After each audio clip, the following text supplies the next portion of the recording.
জানাই আমার অভিনন্দন।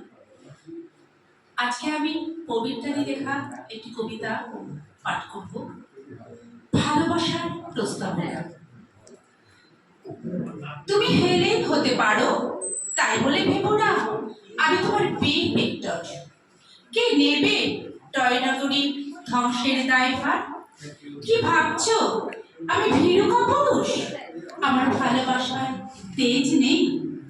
শোনো তবে, ধ্বংসযোগ্য নয়, নয় কোনো হালকা প্রেমের আশ্বাস, আমার ভালোবাসা করার বিশ্বাস। তুমি মোনালিসা হতে পারো, তাই বলে ভেবো না লিওনার্দো আমি আঁকিয়ে তোমার। পাকা হাসির মর্মদ্বারে শতাব্দী পেরিয়ে সহস্রবার তারপর কি ভাবছো আমি রোবট? আমার শিল্পী সত্তা নেই। শোনো তবে, কোনো রহস্য নয়, সরল প্রতিমা করে আঁকবো তোমায়। থাকবে তুমি সরল বিশ্বাসে, ভালোবেসে আমার হৃদয় ক্যানভাসে। তুমি জুলিয়েট হতে পারো, তাই বলে ভেবো না আমি তোমার রোমিও।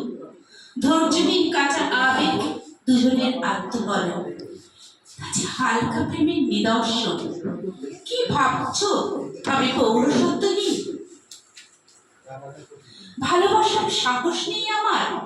শোনো তবে, কোনো সমাধি নয়, ভালোবাসার আনন্দ আশ্রম করে তোমার গল্প জয়।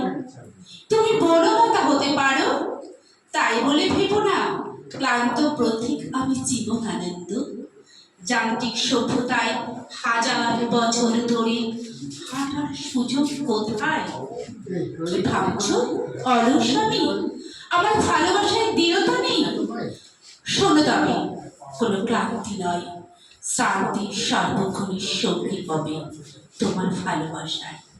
তুমি রজকিনী হতে পারো, তাই বলে ভেবো না আমি তোমার চণ্ডীদাস।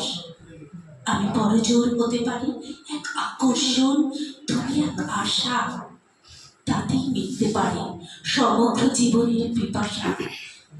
অধন্য জীবন আমার, রাজপথ বিবর্জিত নগরের ছোট্ট গলিতে আমার বাস। কি করে তোমায় দি ভালোবাসার আশ্বাস? তবে আমি ভণ্ড নই, বক ধার্মিক নই। আমার ভালোবাসার ব্যাংকে যে স্থায়ী আমানত, সেখানে আমি উৎপাদক, তুমি মনোনিধক। সেখানে আমি উৎপাদক, তুমি মনোনিধক। নমস্কার।